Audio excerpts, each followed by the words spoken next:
여러분 기억하십니까? 2019년 7월 1일 일본 정부가 한국을 향해 경제전쟁을 선포했던 그날을 말입니다. 당시 아베 정권은 반도체와 디스플레이 생산에 없어서는 안 될 핵심 소재 3종, 불화수소, 포토레지스트, 플루오린 폴리이미드의 한국 수출을 막아버렸습니다. 사실상의 한국 반도체 숨통 조이기였습니다. 당시 언론과 전문가들의 반응은 공포 그 자체였습니다. 삼성전자 공장이 멈출 수 있다. 한국 경제가 치명상을 입을 것이다.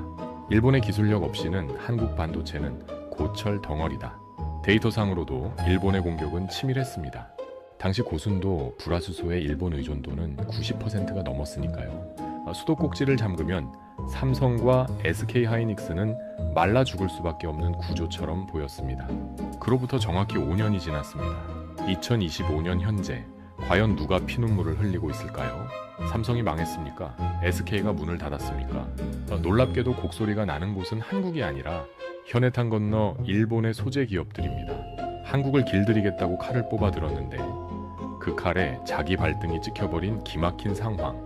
오늘 우리는 단순히 우리가 이겼다고 외치는 국뽕이 아니라 대체 불가능한 줄 알았던 일본 기술의 신화가 어떻게 무너졌는지, 그리고 왜 지금 일본 기업들이 짐을 싸들고 한국으로 들어와 제발 우리 물건 좀 써달라며 메이드 인 코리아를 찍고 있는지, 그 처절한 실패의 기록을 경제 데이터로 분석해보려 합니다.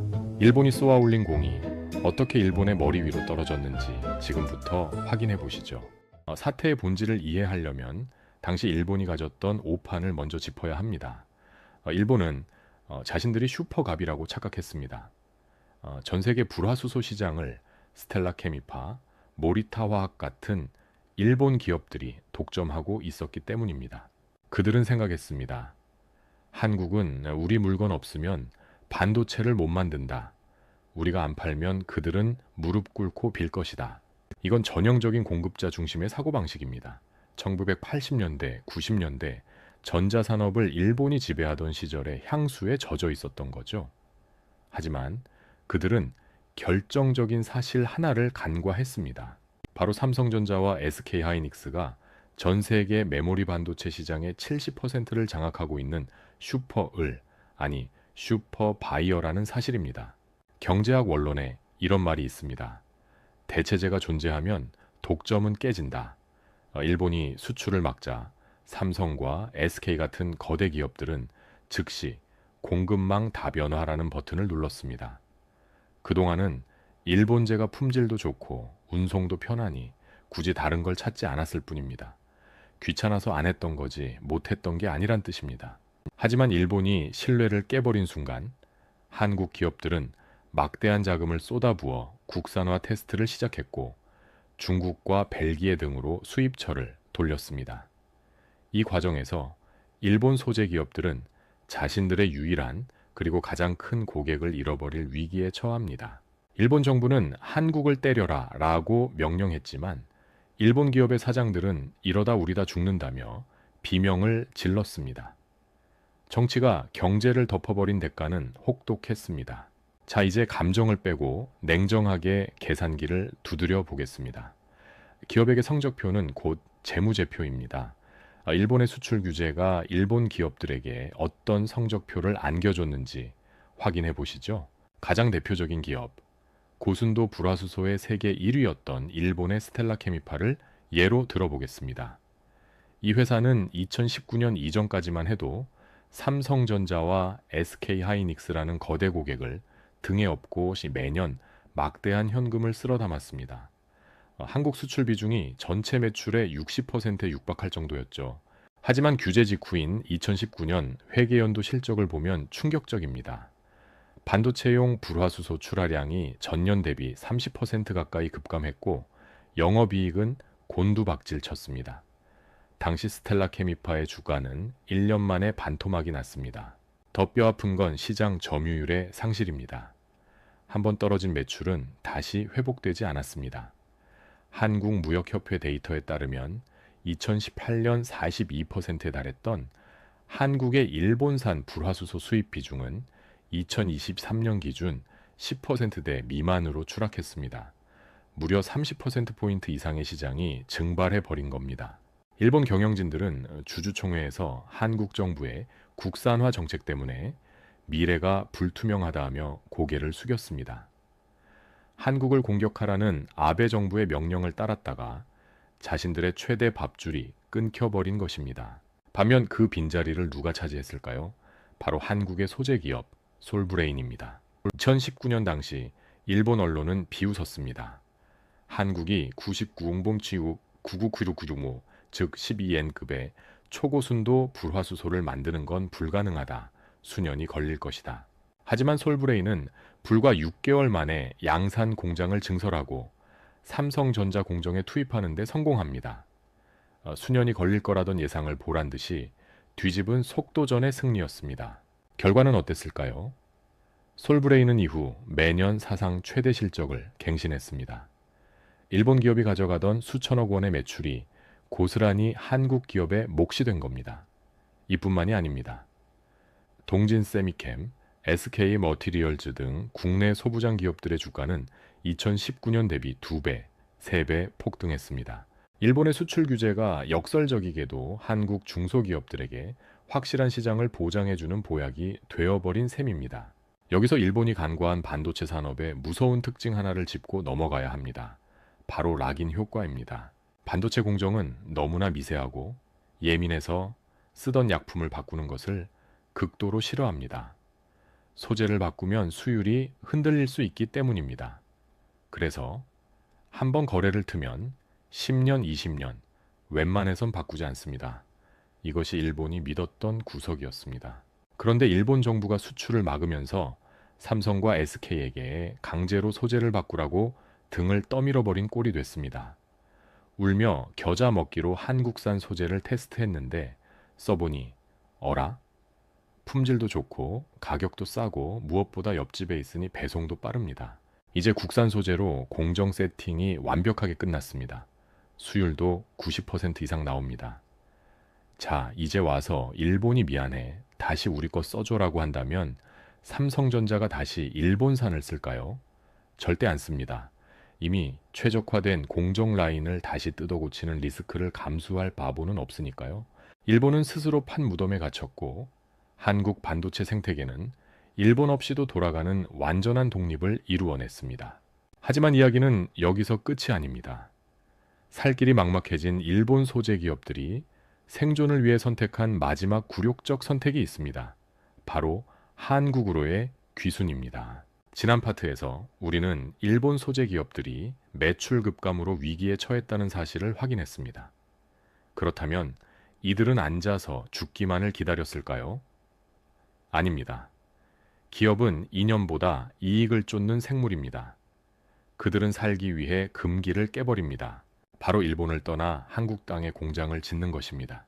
2024년 현재 한국의 반도체 클러스터인 평택, 용인, 천안 일대에는 기이한 풍경이 펼쳐지고 있습니다. 도쿄 오카공업, TOK, 칸토 전화공업, 다이킨 공업 같은 일본의 핵심 소재 기업들이 앞다투어 한국 현지 공장을 짓거나 증설하고 있습니다. 특히 포토레지스트 분야의 세계적 강자인 TOK의 행보를 보십시오. 2019년 규제 대상 품목이었던 EUV용 포토레지스트는 일본에서 만들어 한국으로 보내는 게 금지되었습니다. 그러자 TOK는 어떻게 했을까요? 인천 송도에 있는 공장에서 이건 일본산이 아니라 한국산입니다라며 직접 생산을 시작해버렸습니다. 일본 정부는 한국의 기술을 유출하지 말라고 경고했지만 기업 입장에서는 알 바가 아니었습니다. 당장 삼성전자라는 최대 고객이 공급이 불안하면 거래를 끊겠다고 나오는데 정부의 체면을 따질 때가 아니었던 거죠. 결국 일본 정부의 규제는 일본 기업들이 자국 내 생산 기반을 스스로 허물고 기술과 자본을 싸들고 한국으로 이사가게 만드는 팀킬이 되어버린 것입니다. 더 충격적인 건 반도체 장비 분야의 절대 강자 도쿄 일렉트론 TEL의 결정입니다. TL은 세계 4대 장비 회사 중 하나로 콧대 높기로 유명한 기업입니다. 그런 TL이 최근 경기도 용인의 거대 R&D 센터를 짓고 있습니다. 단순한 영업사무소가 아닙니다. 일본 본사에 있던 핵심 연구 인력을 한국으로 보내 삼성과 SKI의 엔지니어들과 머리를 맞대고 기술을 개발하겠다는 것입니다. 왜일까요? 과거에는 삼성이 일본에 가서 장비 좀 빨리 주세요 라고 읍소했다면 이제는 상황이 역전되었습니다. 삼성전자가 평택에 짓는 공장의 규모가 워낙 압도적이다 보니 장비 회사들이 고객님 옆에 딱 붙어서 24시간 대응해 드리겠습니다 라고 굽히고 들어오는 겁니다. 이를 두고 일본 니케이 신문조차 반도체 공급망의 중심축이 한국으로 넘어갔다며 탄식했습니다. 일본 소재, 부품 기업들이 이제는 메이드 인 재팬을 포기하고 메이드 인 코리아 라벨을 붙여야만 생존할 수 있는 처지로 전락했다는 것을 인정한 셈입니다. 이 현상이 한국 경제에 주는 의미는 엄청납니다. 첫째, 공급망 안정성입니다. 이제 일본 정부가 아무리 수출 규제를 외쳐도 소용없습니다. 공장이 한국 땅에 있고 한국 사람을 고용해서 한국 전기를 써서 만드는데 무슨 수로 막겠습니까? 우리는 안방에서 가장 안전하게 핵심 소재를 조달받게 되었습니다. 둘째, 기술 흡수입니다. 일본 기업들이 한국에 공장을 지으면 한국 엔지니어들을 채용해야 합니다. 자연스럽게 일본의 원천 기술 노하우가 한국 인력에게 흡수됩니다. 과거 우리가 일본에 가서 어깨너머로 기술을 배우던 시절을 생각하면 그야말로 격세지감입니다.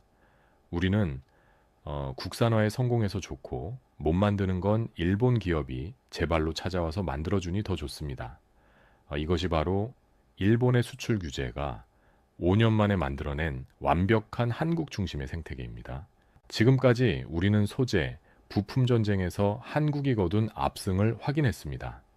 하지만 전쟁은 아직 끝나지 않았습니다. 소재 분야에서 완패를 인정한 일본 정부가 이제는 전략을 바꿔 반도체 제조 그 자체를 부활시키겠다며 칼을 갈고 있기 때문입니다. 최근 뉴스에서 보셨을 겁니다. 일본 구마모토의 대만 TSMC 공장이 들어섰고 일본 정부가 수조 원의 보조금을 퍼부었다는 소식 말입니다. 일본 언론들은 드디어 반도체 제국이 부활했다며 축제를 벌이고 있습니다. 하지만 냉정하게 봅시다. 이게 일본 반도체의 부활입니까? 아닙니다. 이건 대만 반도체의 일본 상륙일 뿐입니다. 일본은 자국 기업이 경쟁력을 잃자 남의 나라 1등 기업을 돈으로 모셔와서 우리 땅에 공장 좀 지어주세요 라고 사정한 것입니다. 기술 주권이 없는 껍데기뿐인 유치인 셈입니다. 더 큰 무리수는 바로 라피더스 프로젝트입니다. 도요타, 소니 등 일본 대표 기업 8곳이 뭉쳐서 만든 이 연합군은 2027년까지 꿈의 기술인 지나노 반도체를 양산하겠다고 선언했습니다. 이게 얼마나 황당한 소리냐면 현재 일본의 반도체 제조 기술은 40나노 수준에 멈춰 있습니다. 그런데 갑자기 20년의 기술 격차를 건너뛰고 삼성과 TSMC도 힘겨워하는 2나노를 3년 만에 해내겠다는 겁니다. 걷지도 못하는 아기가 갑자기 우사인 볼트와 100m 달리기를 하겠다는 것과 같습니다. 업계 전문가들이 라피더스를 두고 실현 불가능한 도박이라고 비판하는 이유입니다. 그렇다면 한국은 무엇을 하고 있을까요? 일본이 남의 힘을 빌리거나 도박을 벌일 때 한국은 전공법을 택했습니다. 바로 용인 반도체 메가 클러스터입니다. 지도 한번 펼쳐보시죠. 경기 남부의 평택, 화성, 용인, 이천을 잇는 이 거대한 라인은 전 세계 어디에도 없는 괴물 같은 생산 기지입니다. 이곳에 투입되는 돈만 무려 622조 원입니다. 일본이 TSMC 공장 하나 유치하며 쓴 돈의 수십 배에 달하는 규모입니다.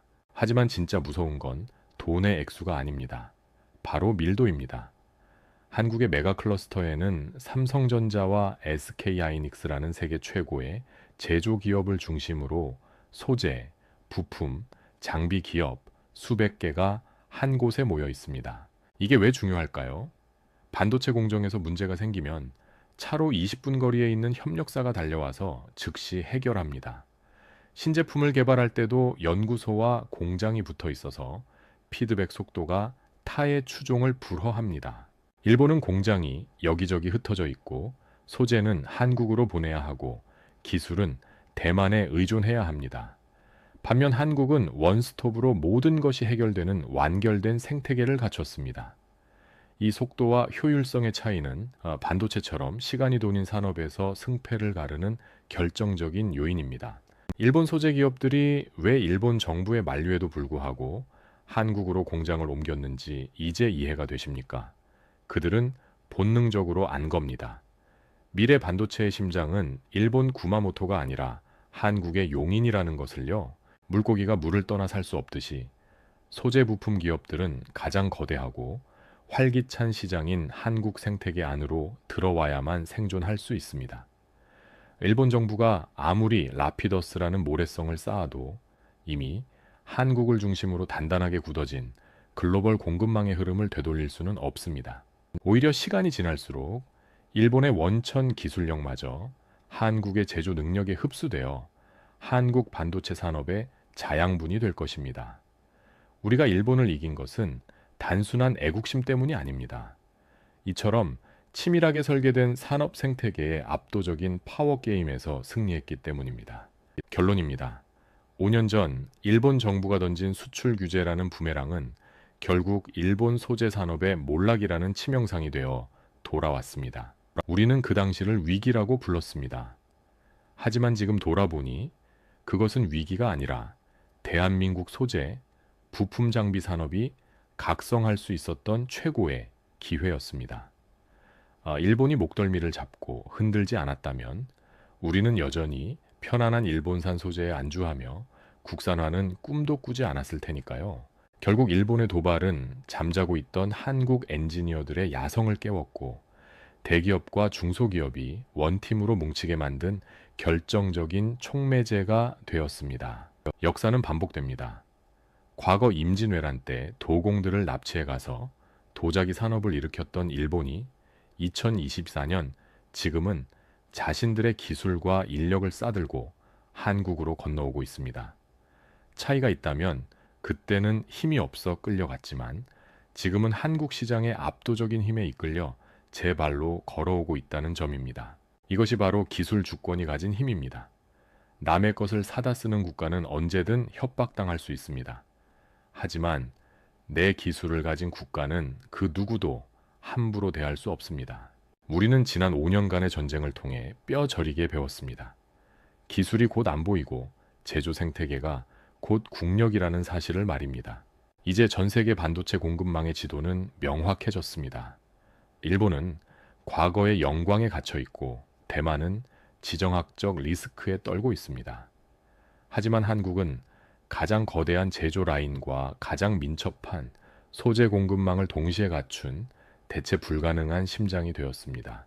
평택과 용인에 불 꺼지지 않는 공장들, 그리고 밤새워 연구하는 연구원들이 있는 한 한국을 향한 어떤 경제적 도발도 결국은 자멸로 끝날 것임을 우리는 증명했습니다. 일본 소재 기업들이 한국 공장에 줄을 서는 이유, 그것은 단순히 돈 때문이 아닙니다. 이미 세계의 중심이 한국으로 이동했다는 것을 그들이 가장 먼저 알아챘기 때문입니다. 오늘의 승리에 만족하지 않고 다가올 미래의 기술 전쟁에서도 한국이 압도적인 초격차를 보여주기를 기대합니다.